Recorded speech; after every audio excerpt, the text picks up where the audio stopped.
My name is Second One 814, and welcome to my review of Glass. Yes, that's M. Night Shyamalan's latest film, basically a sequel to Split Hit and encompassing Unbreakable. Now, first off, did I like this movie? Actually, yes, I actually did enjoy this movie very much. So, starting out, obviously this is the show that between in, in Bruce Willis's character from Unbreakable, and James, and basically the Beast from he's James McAvoy's the Beast character from the Split. Now, not to try to discourage you, but I will say, hey, that for those of you who want major big fights between these two, who don't expect, I shouldn't say don't expect a lot, but don't expect something like the build up and then the show to. Well, I shouldn't say. It's really hard to describe, but if you're thinking that it's the thinking of Bruce Willis, thinking of having the characters be character, if you're thinking of having it be lost my train of thought. Sorry about that. As I was about to say, don't expect something like I guess you could say a Marvel comic book movie, where it's the discovery of the enemy, and then the build up to it, and then and the fight. Right, because it's not actually like that. Because we have to remember we have basically Mr. Glass from Unbreakable here too. So, for those of you who are hoping for or something like a Marvel style, might disappoint you. But you have to really kind of look at this as an M. Night Shyamalan film. So, like I said, did I like this? Yes. And mainly, I think that this movie is main strong point is definitely James McAvoy's acting as all of the characters from Split where he has his 23 personalities, and then of course the 24th known as the Beast. That I think definitely is one of the things that really sells his movie. And the other thing I think is definitely Samuel L. Jackson's character of Mr. Glass. As far as Bruce Willis's character, I think Bruce Willis's character is a lot. He's more good in the fighting roles. Not to say he's not good in other roles, but it's just that to me it kind of felt like he was. I shouldn't say he underused, but underplayed from sort of. He had in other words, basically his character is given the chance to shine in the beginning and the end, and then basically in the last act of this movie. So yeah. But like I said, that James McAvoy, I think, still does an excellent job playing all the characters, and he is on full display here because we get to see all of them.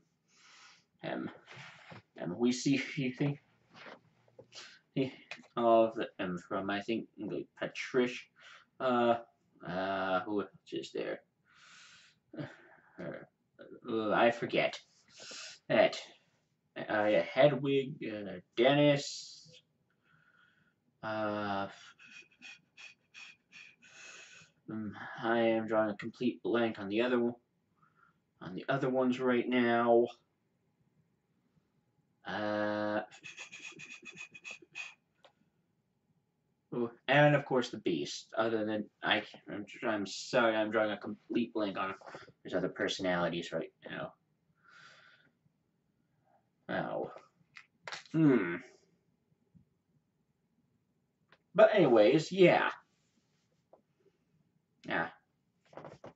Yeah.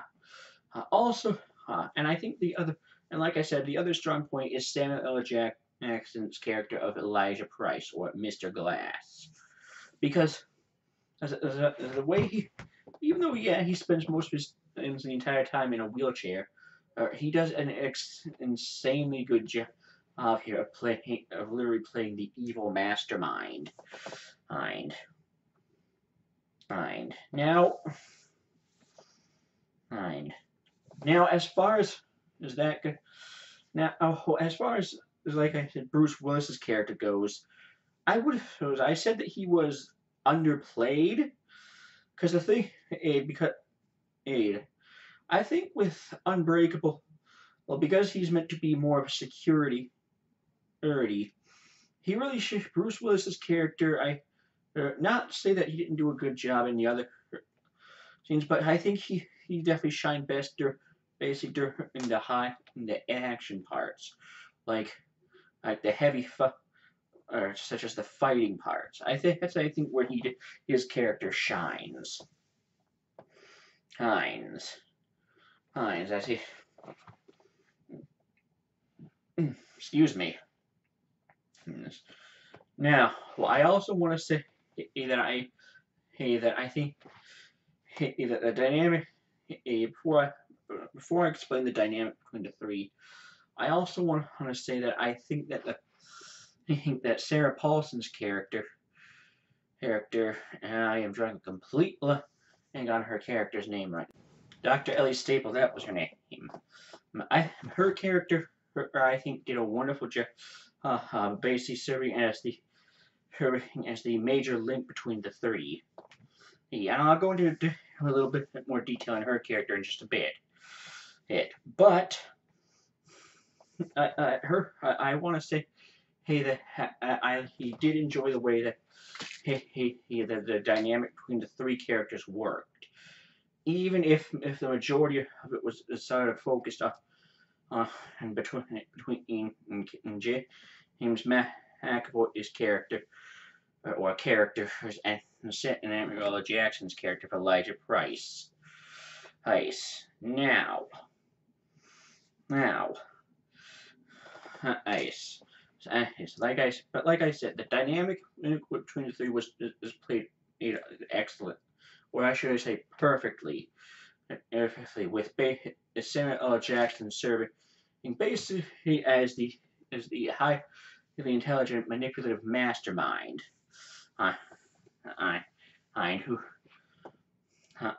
He's excuse me, mastermind, and basically serving as the link between the two. Who now? As far as now, before I go into depth about Sarah Paulson's character, I do want to talk about a little thing with about the flashback scenes that we had in this movie for and I know there were not actually a lot of flashback scenes. Majority of them were some. Yes, every one of our main character, well, except for Sarah Paulson, but still, the three characters had one, and that explains sort of, I guess, their weakness, if you will. And I know a flashback, such as David Dunn's character of almost drowning when he was a child. Elijah Price's character of basically getting messed up on an amusement ride, or not amusement ride, but like a carnival ride, because he went on a tilt-a-whirl when he was younger, and of course was Kevin Wendell Crumb's flashback of his abusive other, and now and obviously these all serve this, or these all basically serve to explain in the flashbacks a little bit, or not. Excuse me, but it all serves to explain better and or better explain their weaknesses, is, such as David Dunn with water, or Elijah Price with the fact that his bones snap easily with osteoporosis imperfecta. I think that's how it's pronounced. And obviously Kevin Wendell Crumb, the fact that he's basically has basically he is I guess you could say mentally damaged because of his abusive mother. But yeah, other than that, yeah, basically how I shouldn't say no. Kevin Winter, the Beast's weakness is basically for someone to show his host compassion because of his abusive mother. Other, excuse me. Now, getting on to Sarah Paulson's character, Dr. Ellie Staple. Well, I think that Sarah Paulson did an excellent job here. Her basically serving as a doctor who wants to treat people, these people. Eat people like these three who believe that she thinks have the delusions of grandeur, or the delusions that they're actually superheroes. So,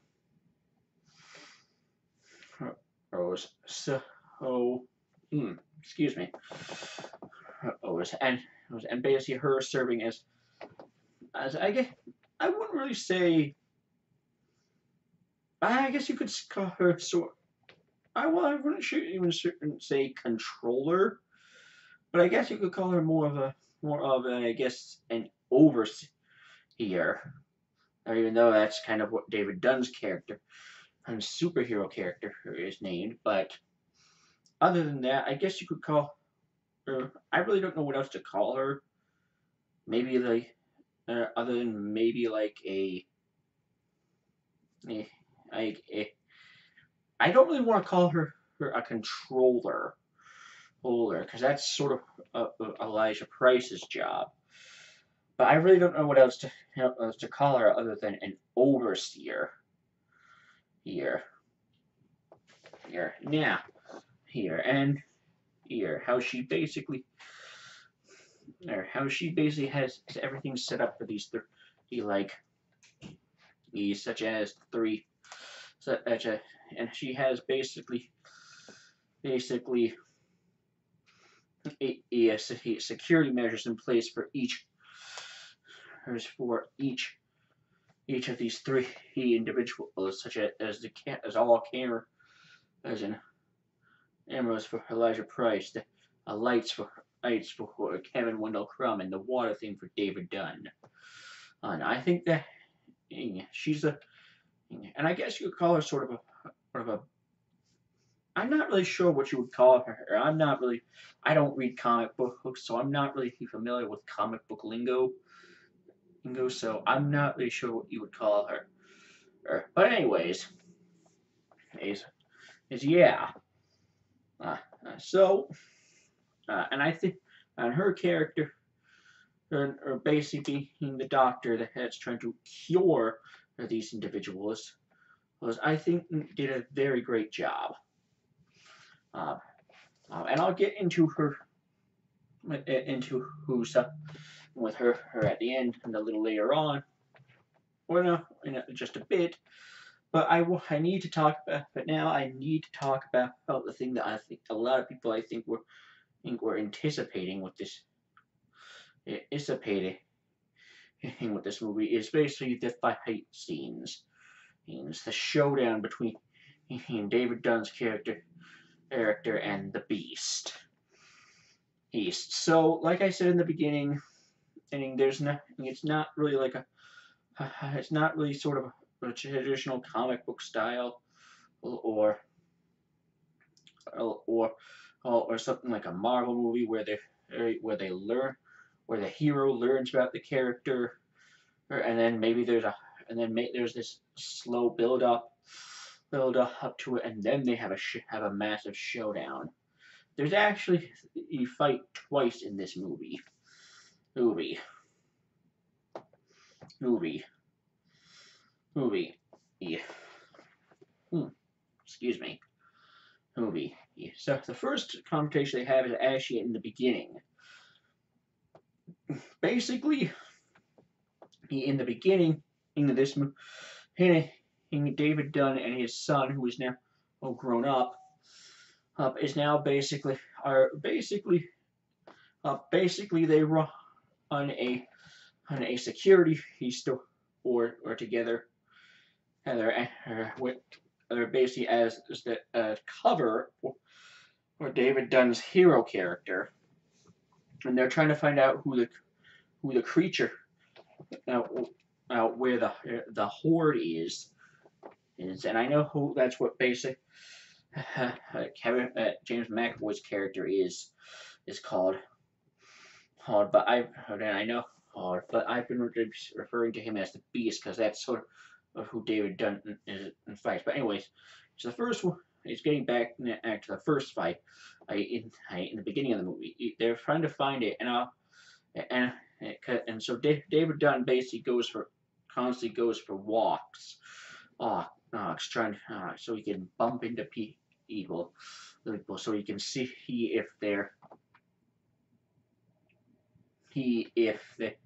so he can see what they've done.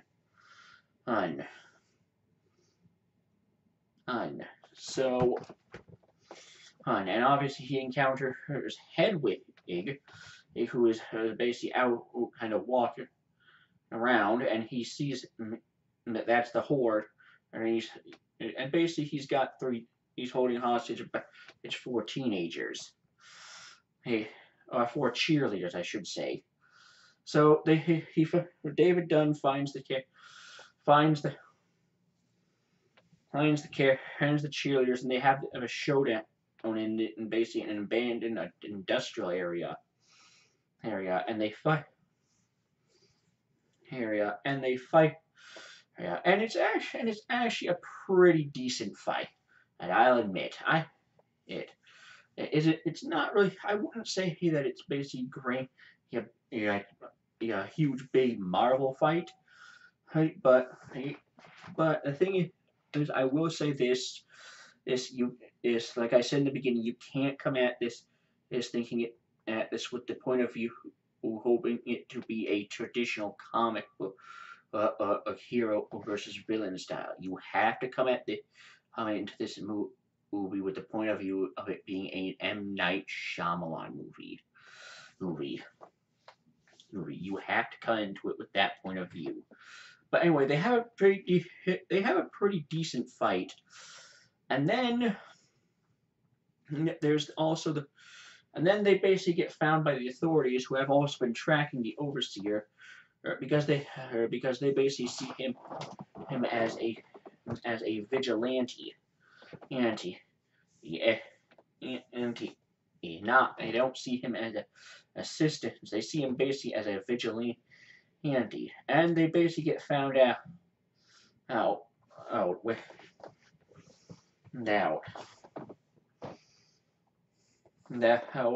the height, and then they basically get taken to the psychiatric ward. So that's basically how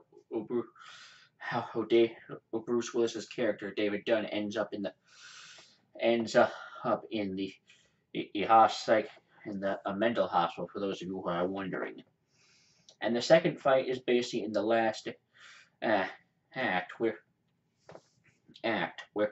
essentially Samuel L. Jackson's character Elijah Price manipulate H. H. James McAvoy's character and or characters into basically showing him the Beast. East. Because basically he's Samuel L. Jackson's character Elijah Price. He eventually learns how to manipulate people because apparently the staff at this mental hospital aren't exactly the best, and he learns because he's learned routines, he's learned everything, he's learned routines, and he's learned how to manipulate people into excuse me people and manipulate the system to the point where he can basically manipulate his way into basically bringing out the Beast. Excuse me again. Wow, sorry about this. But anyway, he manipulates it to bring out the Beast, and then basically he manipulates and then basically he is able to eventually get David Dunn's character and the Beast to essentially fight. And I have to say, I actually did enjoy the showdown between David Dunn's character and the Beast the second time around. And don't think about so another thing, and it's not and I will say that I think that and I need to emphasize my earlier point in that it's basically where Bruce Willis's character shines. He shines in the action scenes.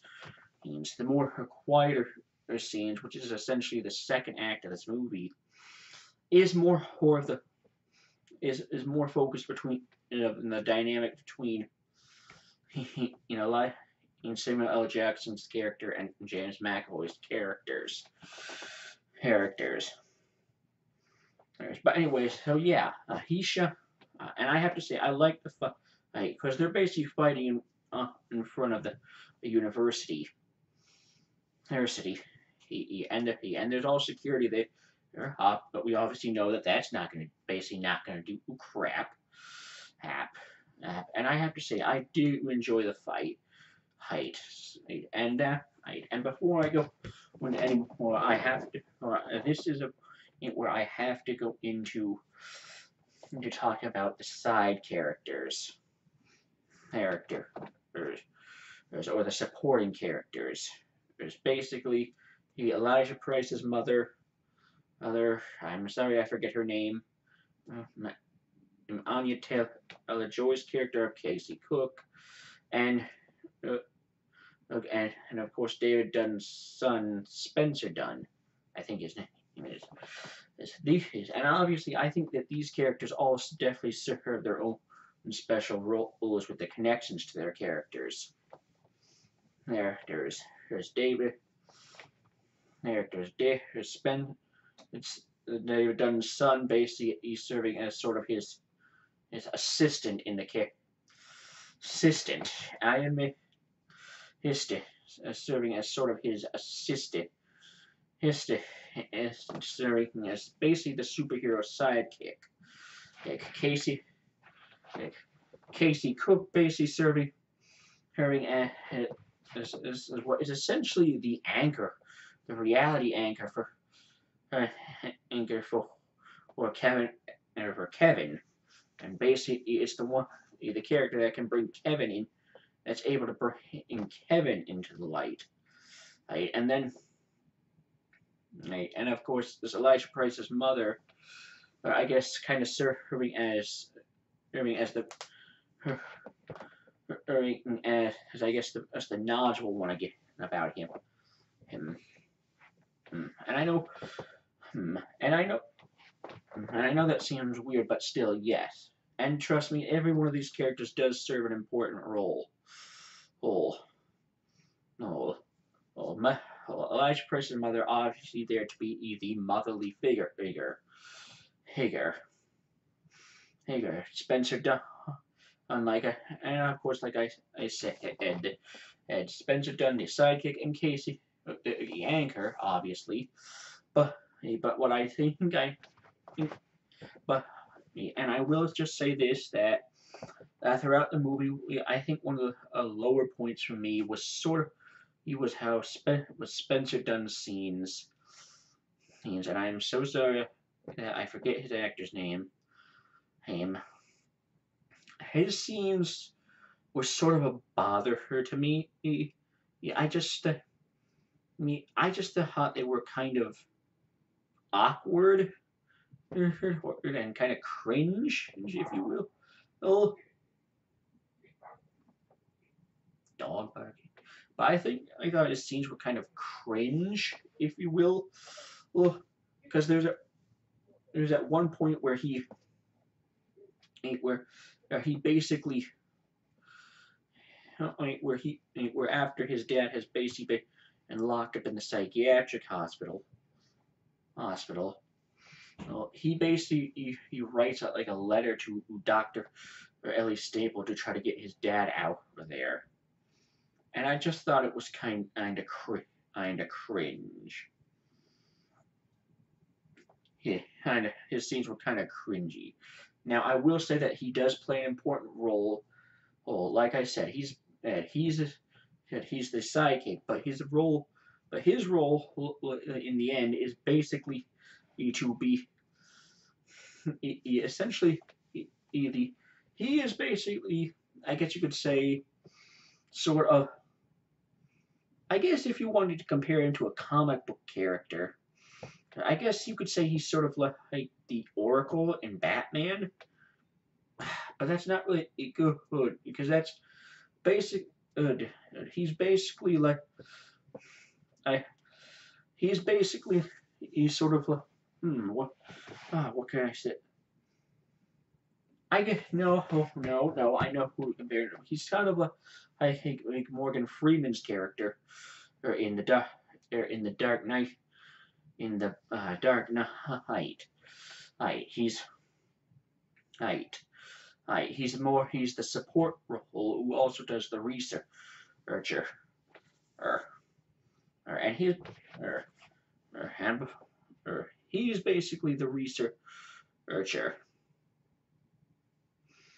Er, er, Casey's she's obviously she's the like I said, she's the anchor for well, I guess you could say I don't know, can you call her the anchor? But or rather, I guess you could say what do you compare? She's sort of the end of the what do I call her? I did call her the anchor, but I really don't know because I really don't know what else to call her. For her Kevin now before I start just going to an endless loop of restating myself. Basically, in the final fight, Spencer comes out and reveals that basically because it's revealed that Kevin's father left but turns out Kevin Wendell Crumb's father was going to try to find him help, but he died in a train crash. And this train crash was the same train crash in Unbreakable. Well yes, it was the same train crash. Spencer reveals that Kevin Wendell Crumb's father was killed, basically murdered by Elijah Price. Ice. And that's basically when Elijah Price reveals that he's the mastermind.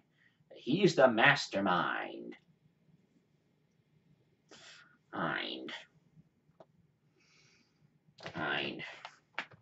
and that he's basically created both characters, which he's in a way he has basically by he created David Dunn's character, the Overseer, by basically he making David essentially discover that he's basically immortal, mortal. Well, I shouldn't say or nigh immortal, minus his weakness to water.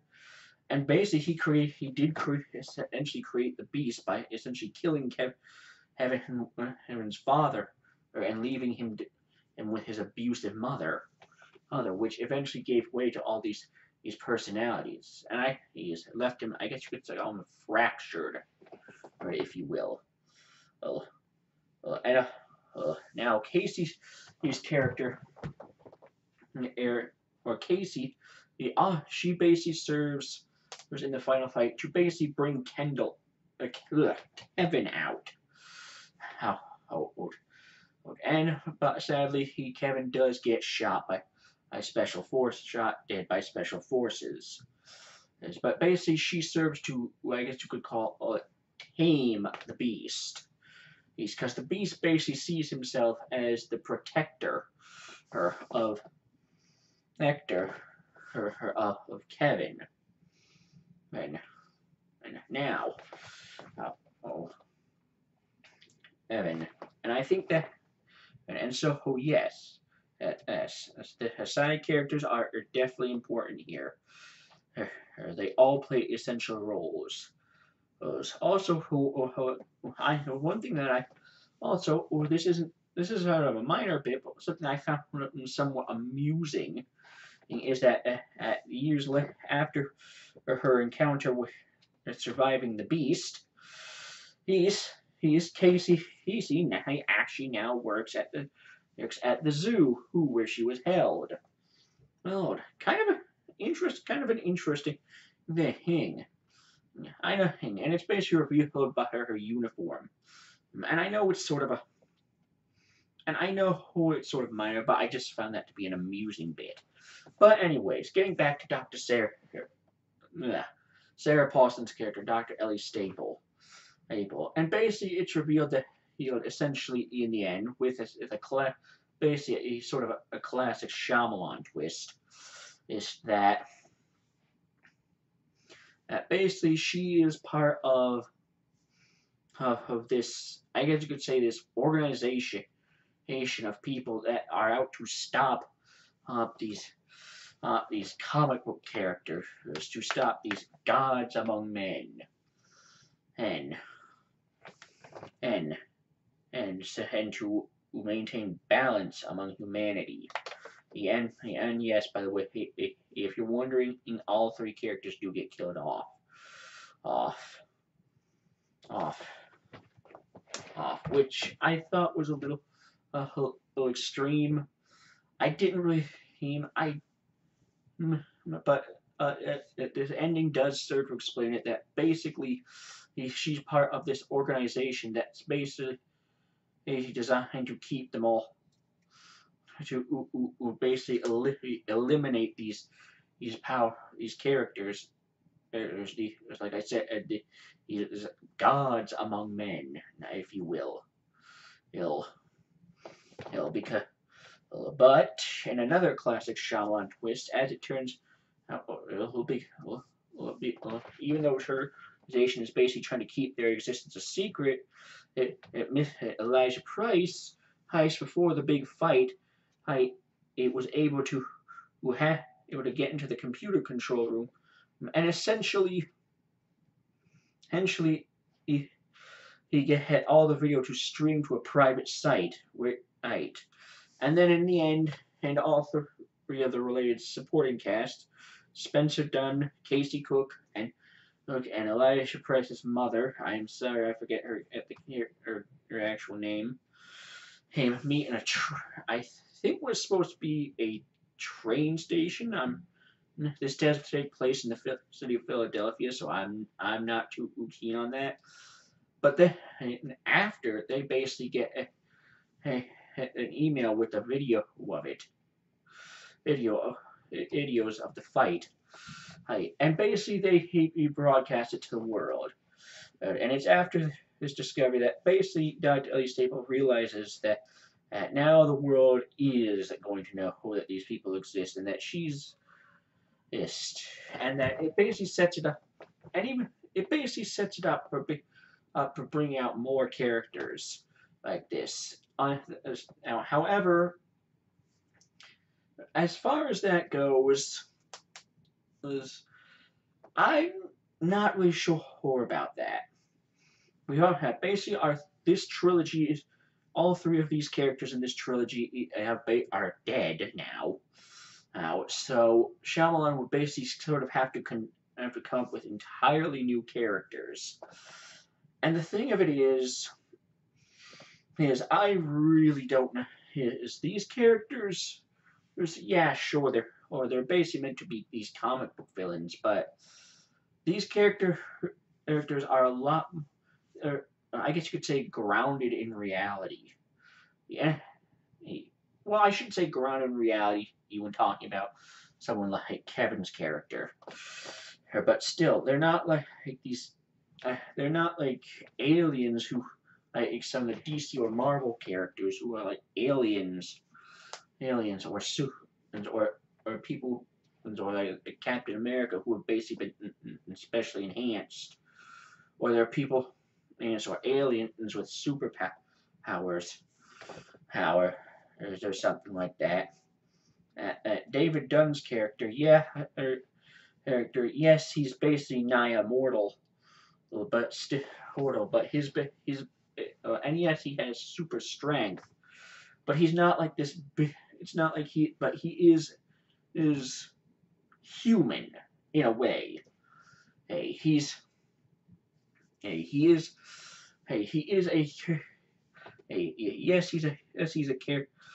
Yes, he's basically. He's yes, he's basically a lot more I should say a lot more, but he's basically stronger and more than just about every other person. But still, that also means that he's technically human, and he doesn't have any weird alien biology. He's not. He's not like. He doesn't have any.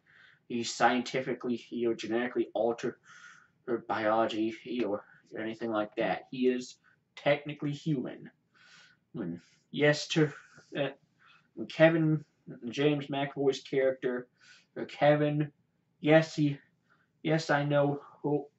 DID. It's not exactly an accurate representation, but DID is a real condition, and basically his personalities minus the Beast. He's being a lot more supernatural.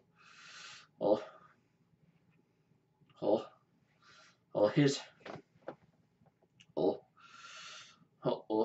his the majority of his personalities are personalities, even though they are living in one body.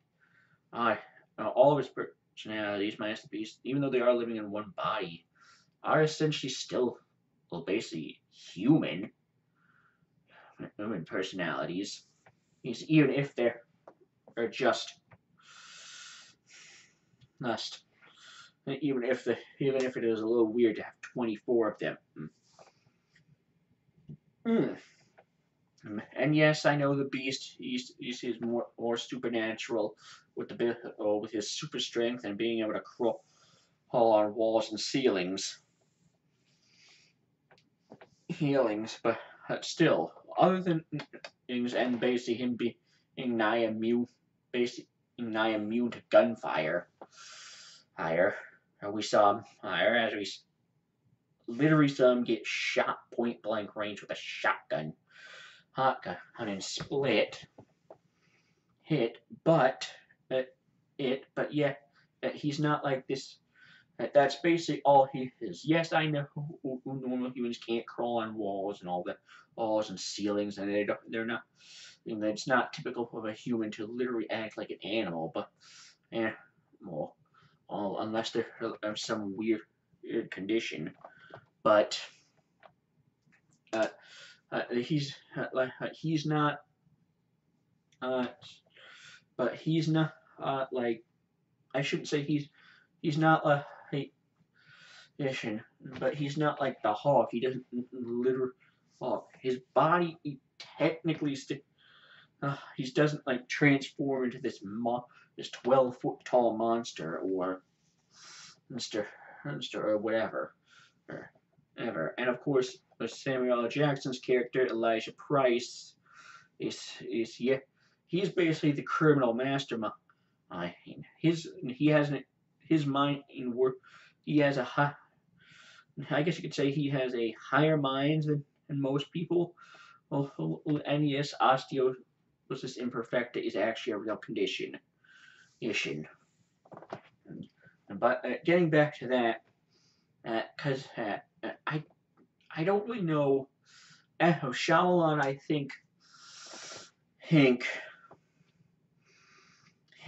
I think Shyamalan, M. Night Shyamalan, and I think it would be difficult for him to craft new heroes in this kind of style.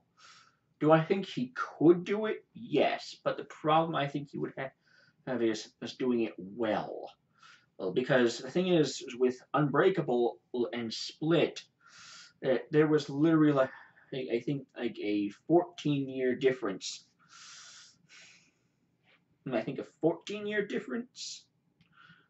Actually, maybe longer. There was such a huge gap between the two movies. And then of course, with Split, we got introduced to who's the Beast, and now Glass basically ties them all together. It was basically a self-contained trilogy. This, well, I shouldn't say self-contained. Well, it is sort of self-contained, but yes, the ending of this movie does open up for more, but still, because everybody knows that people, basically superheroes exist. Yes, but it is, and so I mean, maybe now, people know that they exist. Maybe Dr. Ellie Staples' organization is now like this evil organization that now literally tries to actively hunt down these people to try to maintain balance. So that's now kind of dipping in really into the comic book realm of traditional comic books.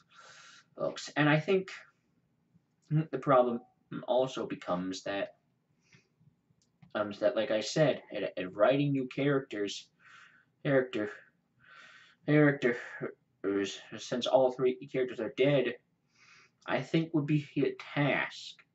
And like I said, I think M. Night Shyamalan can do it. It's just I don't know if he. It's just the problem of doing it well. Well, it's the problem of doing it. Making these characters. I guess you could say, hey, Shyamalan, in the right Shyamalan style, and not having them seem like borrowing from traditional comic book traditional. Well, okay, yeah, he does borrow sort of traditional comic book character tropes, like with super strength, and savagery, and high intellect, but still, the thing is, I think, because basically, to try to make a superhero character, and I think adding his own touch to it, I think, or like taking something that one of these comic book superheroes would have, or something like that, and adding his own touch to it. I think that it's just the issue of him doing it well. And yes, do I think, would I go see more from this universe? Yeah, but still, like I said, I don't think it's an issue of him doing it good enough. Him doing it. I think it's an issue of him doing it well enough. Because as now you have this there's dynamic of everybody knows that these people like that exist.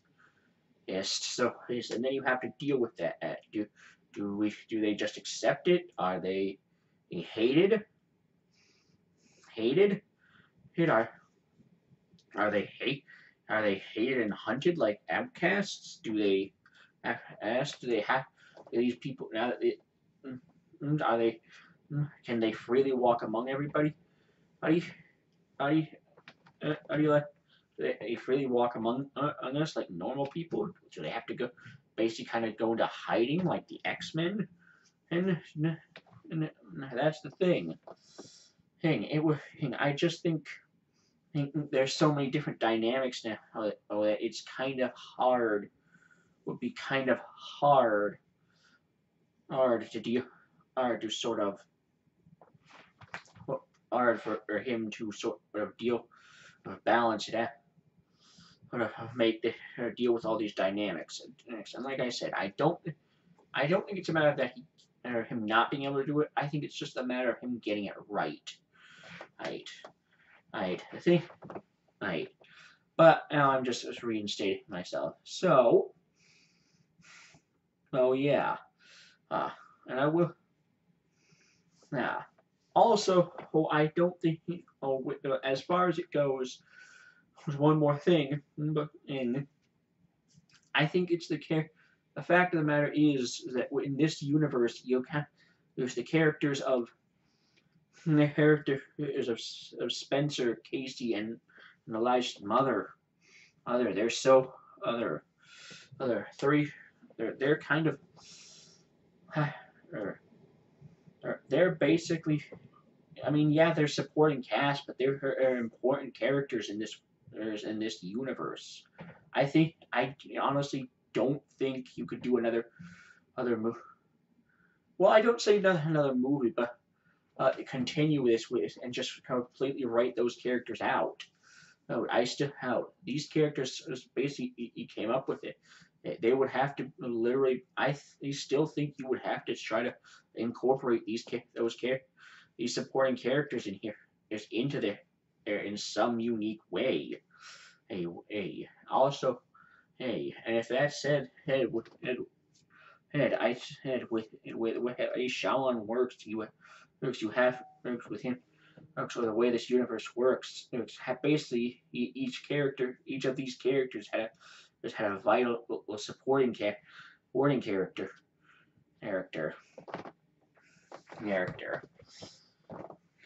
Excuse me, had a vital supporting character or tied to them.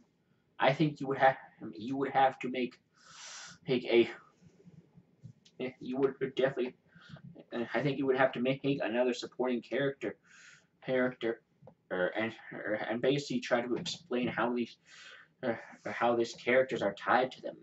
Now, yes, it's true. What he could do is do another trilogy style where we basically have two of these two original movies, and then a concluding trilogy. But the thing is even if we do that, there's only I think as far as the characters I just mentioned, there's only two ways to go. Basically, you start a completely new trilogy of these characters, and then have the ending be something completely the conclusion be something completely different, and because if you're doing that, you have basically what you would have to do. Unfortunately, is basically you would have to completely write out. You have to complete. He would have to completely write out Sarah Paulson's character, in that organization, and basically she would have to. Sorry, I'm just thinking about Sarah Paulson. M. Night Shyamalan. He would have to basically create a new character, or like or a character, or to replace Sarah Paulson's character in the end. Well, maybe not, but still, Hill. If that's the other route is basically, like I said, have it a new trilogy be there, but keep the, and maybe maybe keep the characters in as so and have them play minor parts like such as cameos, and or just have them be and have and basically then just have the new supporting characters just take over their roles. That's the thing. I can't and but basically keep Sarah Paulson in her character and then just keep the organization in and still. I think that would be just really difficult to do. M. Night Shyamalan does his best work when he's doing his originals. Was, this year, so I think that the only way he could continue this is literally start over two new characters and basically start another trilogy. Yeah, I really think that's the only way he could do it because trying to continue in this path he's on, I just think that would be difficult all for Shyamalan.